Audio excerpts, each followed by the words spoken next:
Welcome everybody to Forza Horizon 4, and today we're taking a look at the 2017 Ram Rebel TR6 concept.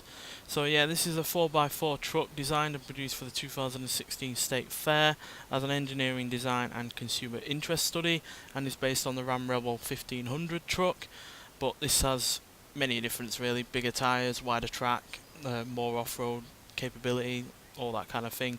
But the main thing is that it is a concept vehicle, so I don't know when it's going to be released. There's rumours that it might be 2021, 2022 or anything like that, but the fact is, for a concept vehicle, this is really remarkably like a production vehicle. Quite frankly, I can't see anywhere on this vehicle that screams not finished, because looks wise it looks like it could be out on the road today. Interior wise, I can't see any faults in there, to be honest, at all. You got cup holders, you got glove box, you got navigation screen, you got plenty of comfort in there. You've even got harnesses for the seats, and then even in the rear of this, yeah, everything here does look just like a production vehicle. And yeah, even in the bed as well, you've got 2 spare tyres there, and you've got plenty of room behind them or in front of them, whichever way you want to look at it, for anything else you want to put in there. And yeah, it's fairly impressive as well when it comes to the underneath stuff. It's obviously able to go off-road, as you can see by the high ride height, the fact it's got all-wheel drive, and yeah, the fact it's got a wider track over the standard Rebel 1500 as well. And yeah, under the bonnet we've got a detuned version of the Hellcat engine, so that's 6.2 litre supercharged V8 producing 575 horsepower and 550 pounds-feet of torque. Now I know that seems like a drastic reduction over what the Hellcat engine can actually produce, but you got to realise that this isn't something that's supposed to be sporty. It's not supposed to be massively quick or anything like that. It's a truck. It's meant for going off-road and hauling things in the bed or behind it, and yeah, I imagine this will do that really rather well with all that power and torque. And yeah, that's despite the fact that this is quite a hefty vehicle at 5,319 pounds, so yeah, it needs all that power and torque that it does have to haul itself and anything else it will be carrying.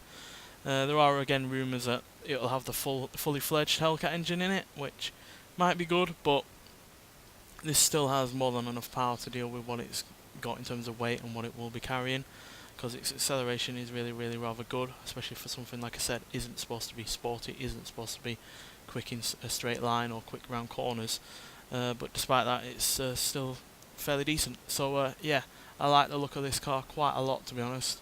I know it kind of screams Americana car culture, but it still looks really rather good. And yeah, I don't imagine it will be looking entirely like this. I doubt it'll have those lights on the top, and I doubt it'll have 2 spare wheels in the bed on a full release, but I doubt it'll look any more different than that. So yeah, nonetheless, let's get out onto the open road and see what it can do. So yeah, despite the fact this is obviously not a SUV or a compact vehicle or anything like that, or crossover, that is not, it's not meant to be sporty, like I said, it's still really rather fun to drive. And yeah, has a nice sounding V8, you can somewhat hear the supercharger at times, and yeah, it's quite fun to drive, to be honest, for something that's as large as it is and as heavy as it is. And yeah, obviously plenty of vehicles out there weigh this kind of amount, but they usually have a lot more power. You look at the Bentley Bentayga or a Land Rover, they weigh about the same as this, but they have a lot more power on tap. But despite that, this is still in terms of acceleration, a really rather good car. We're up to 60 in 4.919 seconds, we're up to 112.449 seconds, and yeah, it'll do 140 miles an hour. So it didn't see you there. Yeah, that's one problem with this truck. Smaller cars, quite invisible in this camera mode.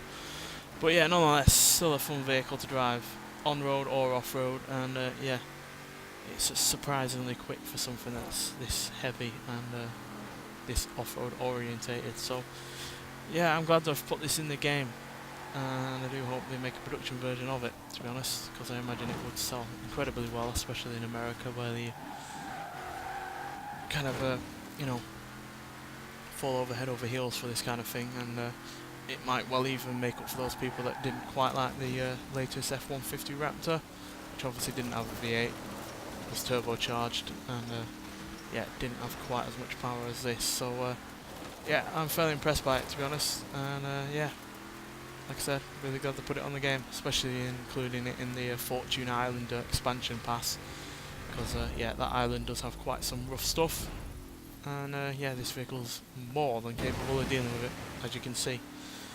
So yeah, I look forward to trying this out on Extreme Offroad Sillybills to see what it can really do with even more power and upgrades.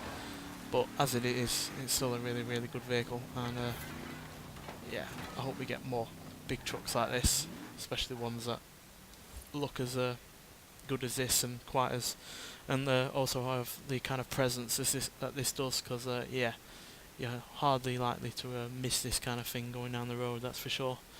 Nonetheless, thanks for watching, and I'll see you in the next one. Bye.